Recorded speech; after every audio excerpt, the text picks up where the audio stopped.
This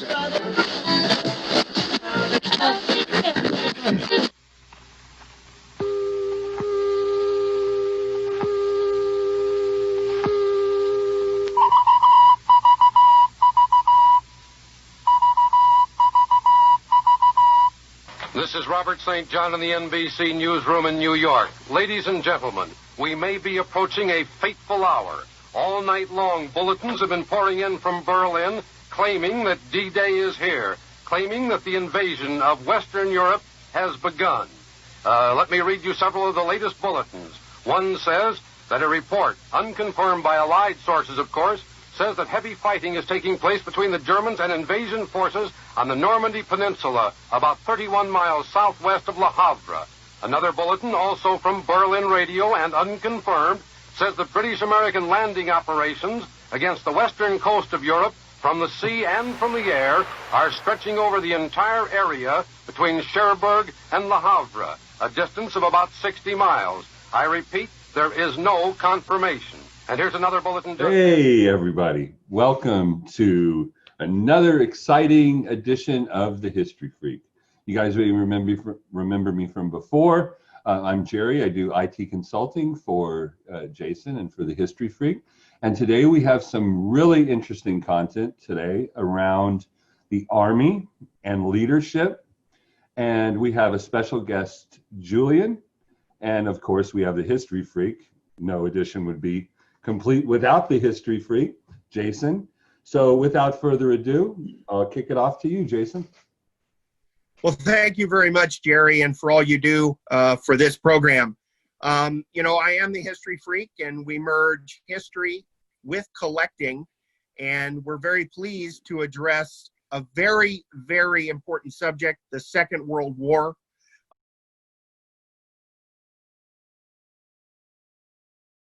$80 million were killed in this conflagration, the worst the world had ever seen. We're going to talk today with Julian, who has had a nearly 2-decade career in the United States Army. And we're very honored and pleased to have him join us today. Hi, Julian. How are you?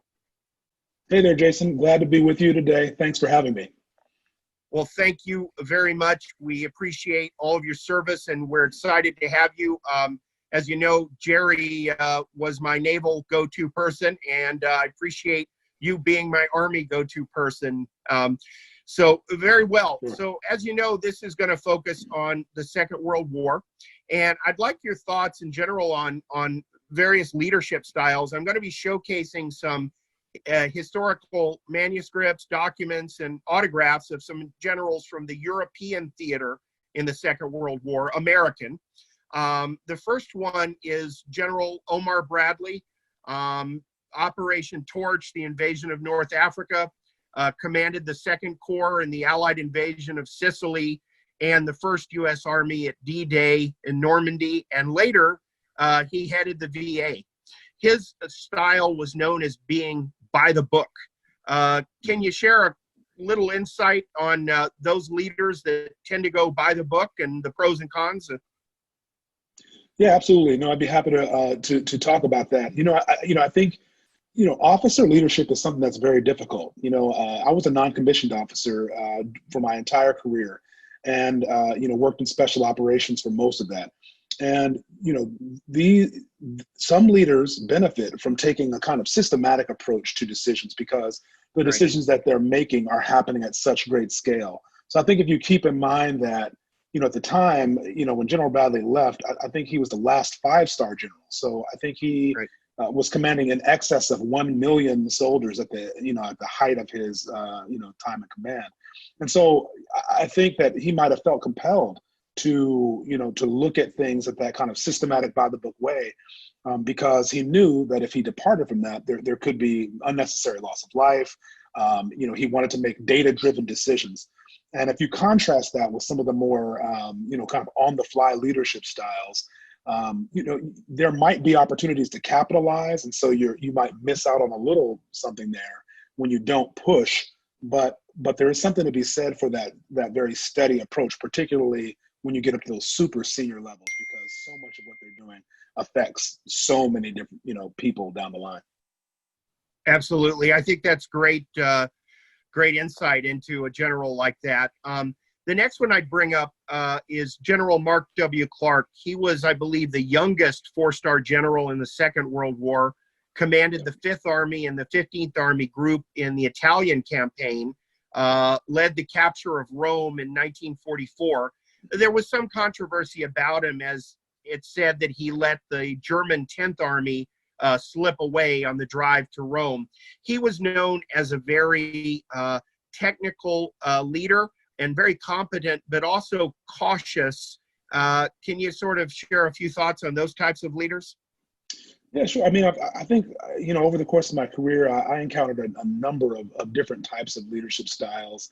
The cautious one always felt like was the most dangerous, because, and it kind of depended on what that caution sprung from. I think leaders create narratives about situations. And so to the extent that they were not based in fact, or were not based in mission accomplishment, I think that caution can be kind of dangerous, because you're missing out on combat victories sometimes. You're doing things for reasons that may or may not be logical. And a lot of times, if a leader is cautious, I think what also happens is subordinates don't necessarily understand how they're coming to the decisions that we're making. I think, for instance, in particular for General Clark, it wasn't just that he allowed the German army to escape. He was ordered to get them, and disobeyed that order from a superior British general. And so I think, again, good leaders are also good followers. And, I think there was also a widespread criticism about the fact that Rome was not actually strategically important. And so sometimes, again, when we talk about motivation, in General Clark's papers, it's clear that he was very, very focused on this race towards Rome, but it's not clear that was a goal that should have been shared by others. And so if another general is looking at a more widespread goal, and you're not aligned with that, that can be problematic. And then again, it has those downstream effects because the scale at which that decision is happening. Excellent. That's great and very on point for I think the situation as it stood. I'd also like to talk about General Anthony McAuliffe. My understanding was he was the acting commander of the 101st Airborne at the defense of Bastogne, Belgium, in the Second World War. The normal commander was at a dinner or something to that effect, and so he was the acting commander. The Germans had encircled or surrounded the city and essentially issued an ultimatum, and it was, you need to surrender within two hours or so. McAuliffe's response was a famous one-word answer, nuts, which was loosely translated as go to hell. And eventually they were able to hold out until they were relieved, and the big German offensive, the Pincers movement in the Battle of the Bulge, ground to a halt. What about that type of go by the gut instinct leader? Some thoughts on those, like General McAuliffe was in that case? Sure. Yeah. I mean, what a tough decision, right? I mean, so today's combat leaders are the most connected in the history of the world. Very rarely do ground combat commanders make big decisions like that on their own, and they have tremendous amounts of intelligence support to help make that decision. Right. Staffs of advisors that are specialists. I mean, I think at one point in Afghanistan, we had a team of anthropologists helping us understand the human terrain. And so I think to be able to, amongst his small circle, and being the deputy commander making that decision, it speaks to a boldness that I think is very rare in leaders, even today. And what I would also add is, the Army preaches, these leadership values: loyalty, duty, respect, integrity, and all these things. And I think that decision was perfectly aligned with those values, and was all about the mission and the men that were serving there with him. And so it probably took a lot of guts. And yeah, I mean, it was a tough call, but I think it was probably the right one. No, I think that's great insight. Again, thank you. You know, I'm also going to be showcasing some relics, artifacts, if you will, from the Dunkirk evacuation of 1940 of British and French and other forces. So, you know, I'd like to talk about, that was the saying, wars are not won by evacuations, but that was a strategic retreat. And Sure. is there still a place for a strategic tactical retreat when needed? So absolutely. You know, and I mean, you can think about it in a lot of different ways. You know, like all of our tactical SOPs while I was, on a special forces team, you know, if there was, a tactically unsurmountable event happening, like a close ambush, for example, the immediate response is to what we say, get off the X. And so you can call that whatever you want to, a tactical retreat, strategic, but you know, if you stay to fight out of honor and you're overwhelmed, you're all going to die. And so, you know, you have to change those circumstances by, you know, at the tactical level, moving quickly enough. And at the large formation and troop level, like at Dunkirk, hey, this is an existential event, you know, existential threat event. We have to preserve that manpower so that it can be reused at another strategic time and place. And so, you know, maybe wars are won through whatever means they're won, you know. And so if that's retreat, if it's deception, if it's misinformation, you know, ultimately, you know, history can judge whether those tactics were suitable or ethical. But at the time, we were talking about a virulent spreading Nazi ideology and military force, and people were doing essentially what they had to do to survive those events.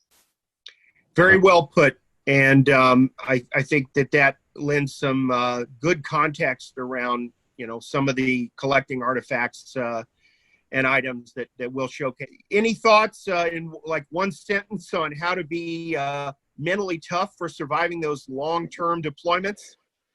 Yeah, one of my old special forces instructors at the very first phase, this assessment and selection, used to say, you know, tough times don't last, but tough men do. Hard men do. So hard times don't last, but hard men do. And I mean, hard men and women do. And so I think, you know, mental resiliency is is central. You know, both me and my brother serve. In fact, 101st is very close to my heart. My brother will be taking command of a battalion of the 101st Airborne this summer, and previously served there as an enlisted soldier.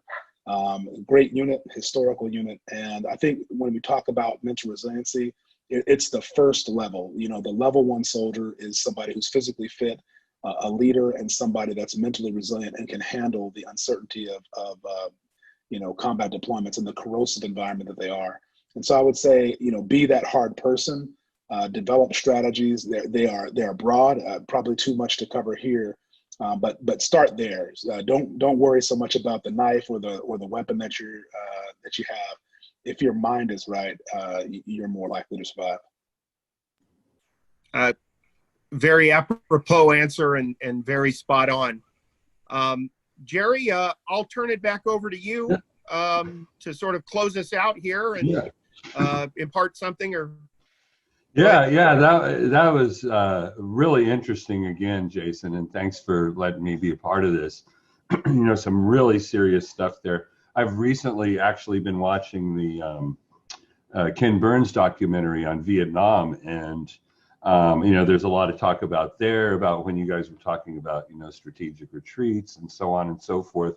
You know, Julian, some of the stuff you talked about is just incredible, and it's very serious, right? And I was in the Navy, so you know, some great leaders in the Army.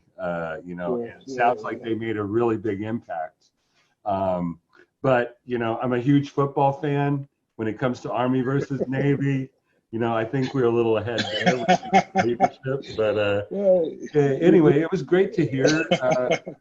Great to hear everything you talked about today, and I was pleased that you guys invited me to be here. You know, what I would say is nobody's perfect. You know, we forgive you for your Navy service, and and honestly, I hope we actually can catch up in football. That would be nice one of these days. Yeah, go Navy. All right. Well, I'm neutral in this. So I want to thank everybody for this episode of The History Freak on the Second World War. And we've got some exciting collectibles ahead. So as I always say, stay in the past and enjoy the ride here. Thank you. All right. Thanks, everybody. Thanks, guys. Let's dive right in to some original autographs of the European theater of operations. First up is a vintage Associated Press photo of General Omar Bradley. This is accompanied by an authentic typed letter signed by the general in 1948 to Governor Jester of Texas. Courtesy of Ed Bomsey Autographs, this is truly a striking signature. Adjacent to it is an original patch of the United States First Army, the longest-serving field army the U.S. has. Next, we have an Associated Press photo of General Mark Clark at a monastery in Italy. This is accompanied by a typed letter sign on Headquarters United States Army Forces in Austria letterhead. A bold signature of General Clark as he thanks a well-wisher for supporting the victory. Next to it is a very well-done reproduction patch of the United States Fifth Army.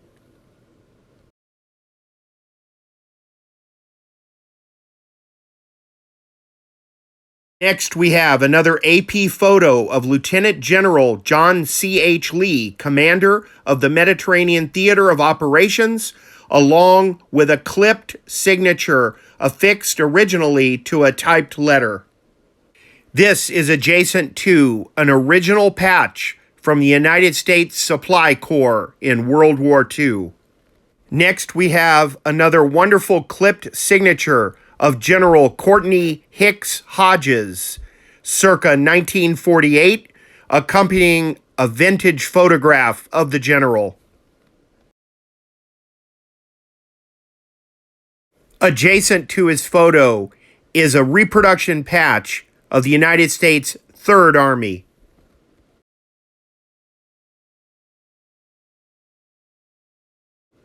And next to that is an original patch of the Rainbow Division, the 42nd Infantry Division in the European theater.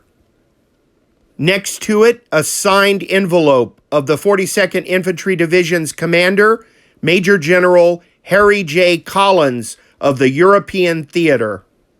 A fine signature. On the right side of the collage, we see a striking photo of General Matthew Ridgway, who commanded the 82nd Airborne in the European theater and planned the invasion of Sicily with other generals. A fantastic signature lies here, signed by the general, who would eventually distinguish himself under MacArthur in the Korean War as well. Next to it, we have an incredibly striking 82nd Airborne patch. And last but not least, General Anthony McAuliffe, original photograph signed in white ink. What a beautiful signature this is, courtesy of Max Rambod Autographs.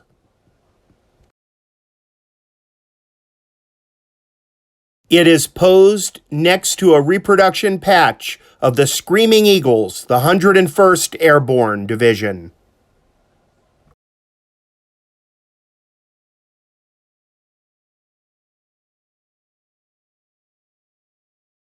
It's been a real pleasure and honor to showcase these original autographs with you in one of my first collages put together 5 years ago.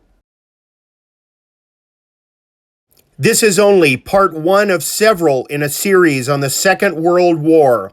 As I always say, stay in the past. And don't forget History Freak t-shirts in a new design.